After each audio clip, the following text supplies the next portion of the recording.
Thank you for having me, everyone. My name is Richard. I'm a trainer at the Microsoft campus in Silicon Valley. Um, yeah, so let's go ahead and let's take a look at kind of getting started with Microsoft Whiteboard. I'm going to go ahead and just share my screen here. There we go. So I think the first thing that we should probably really identify is how do you get to Whiteboard? Whiteboard can be found in a lot of different places, but there are three main places that we can find it.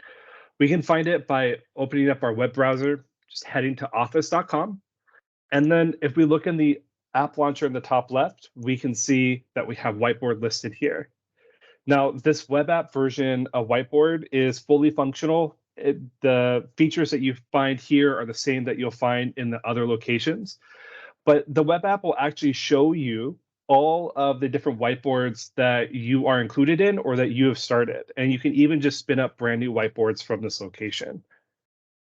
Now, another place that you'll probably find whiteboards is directly inside of Teams. So if I actually head to a channel inside of one of my teams, in this case, I'm looking inside my general channel here. You can add a whiteboard as a tab. You do this by clicking the little plus button here. We'll find the whiteboard app listed.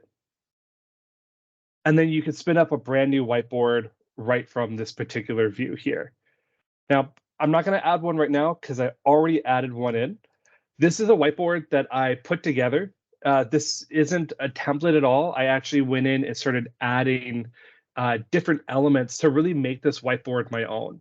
You can see that I use blocks of text. I use containers to hold sticky notes, and I even put in a slide from a PowerPoint that was pretty useful for this particular team. Allows my team to essentially access this whiteboard without having to search for it in pretty random spots. Now, the other place that we can find our whiteboard is actually directly inside of our meetings. So I'm going to go ahead and navigate to this ideation meeting that I have here on my calendar. And I'll just go ahead and join the meeting. Now, I'm sure at some point, everyone here has probably shared their screen or shared, maybe a particular window. So one thing you probably saw is that in the share button here, we have our whiteboard. Now, in this meeting, I haven't set up a whiteboard at all, but we can see that how easy it is to just start ideating and collaborating on a whiteboard. Now, because I haven't set one up, I'm free to pull any of the whiteboards I have access to. And I can pull that whiteboard, maybe one that I prepared ahead of time, right into the meeting. Then, because I hit the share and I selected whiteboard, everyone in this meeting, or say the meeting inside my fictitious environment here, can start collaborating, and we can actually see each other moving around. So I'm going to leave this, and let's just head back to our tab. And let's kind of look at how we can utilize Whiteboard and some of the basic kind of commands and movements that we have here. You can navigate and move around your whiteboard by simply making sure that the select arrow here on the left-hand side is highlighted. And you can click and drag. The whiteboard here is essentially an infinite canvas. So you can have multiple areas or have this extend kind of all the way down. This whiteboard here is essentially that digital representation of what we find in our real world inside of an office or a meeting room. You can zoom in and out of this whiteboard by using the scroll wheel. If for whatever reason you're using a touchscreen, you can also pinch and pull. And we also have the zoom commands down here at the bottom where we can manually zoom in and out, or we can fit the content to what our current view is. Now, across the top, we'll have our different pens and our different essential like utensils here. This can be shown or hidden. You'll see that there's an X to the right to exit the inking mode, or I can click the pen on the left to bring it back up. And from here, I have all these different pens for me to use. From here, I could circle or highlight. I can maybe cross things out. But all these pens can be customized. So on a pen that you already have selected, you just pick it again. You can choose the thickness of the mark itself, its color, and probably my most favorite option here, the ability to add an arrow tip to the end, especially when we're using or when I'm using a mouse like this. I find it really difficult to try and freehand an arrow. So by just adding that arrow tip at the end, it makes it really easy for me to just draw a straight line and have that arrow tip there. Now, the pens can be customized, the highlighter can be customized as well, and even the laser pointer. Some other things that we can add in here include sticky notes. So by clicking the plus button on the left here, we'll see that I can come in and add in an individual sticky note. Maybe if I wanted to kind of free form some ideas.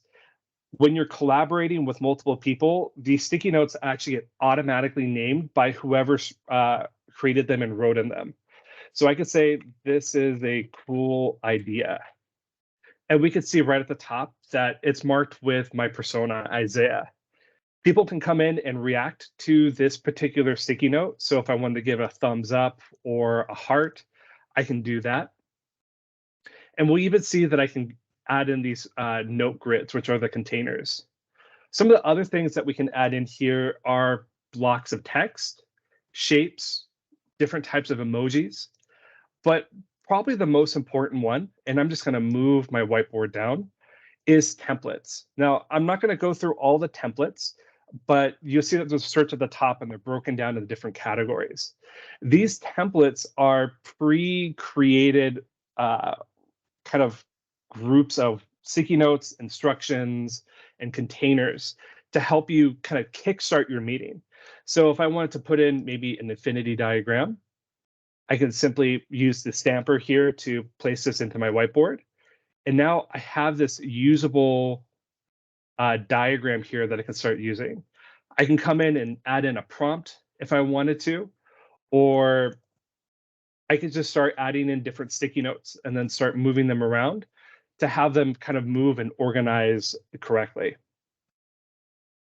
Now, there are some other cool features that you may have seen a little bit before, especially when we're looking at this circle that I created. Whiteboard is pretty intelligent as well. It will try to automatically convert your drawings and your inkings into actual shapes. This can be turned on or off by clicking the gear button in the top right. From here, you can turn off other people's cursors so that you can kind of just focus on whatever you're doing. And you can turn on or off that enhanced ink shapes. The ink shapes that it likes to kind of work with, and let me just turn off my arrow here, includes circles, squares, and even triangles. So some of our basic shapes here. This is just to help you kind of keep everything looking really neat and put it together really quickly. So what are some of the kind of ways that we can include whiteboard in maybe preparing things? Well, let's head back to our calendar. And let's say that I have this design kickoff meeting. If I wanted to, oh, maybe I should, let me go ahead and spin up a brand new meeting here. This will be a little bit easier. We'll just call this meeting brainstorming. And I'll make sure to add in somebody.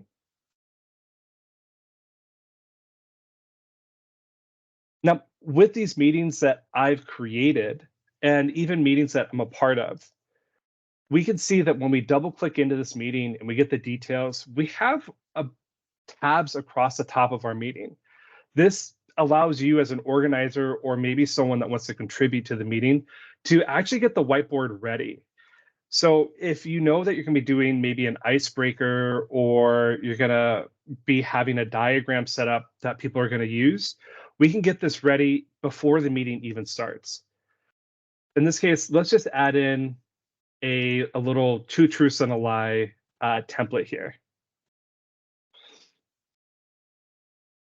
Now that I've gotten my whiteboard ready to go, once I join the meeting and I go and I share my screen again,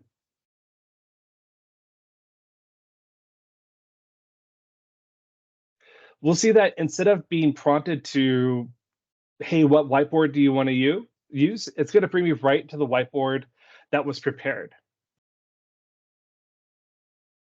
And as it's loading up, we can even see that my little cursor here to the right showing me that there is someone actually actively collaborating on this particular whiteboard. This can let you know where people are and what they're working on. Now, once the meeting's over, this whiteboard doesn't disappear, doesn't get deleted. It's always going to be stored here in the tab, meaning that you can always come back in, review the whiteboard, make changes to the template that maybe you've been using or progress things along. We can find that in the meeting. We can also find that in our web app as well. So if I come here and I refresh this, we can see I have that brainstorming, and we can see that it was shared with other people during the meeting because it has a little person icon. So with that, that's just a kind of a starter version of how to use Whiteboard, some of the cool things about it. Hopefully you all get to try it out and kind of see how cool this is. But with that, I'm all set. I'll go ahead and stop sharing my screen here and pass it back to you, Laura.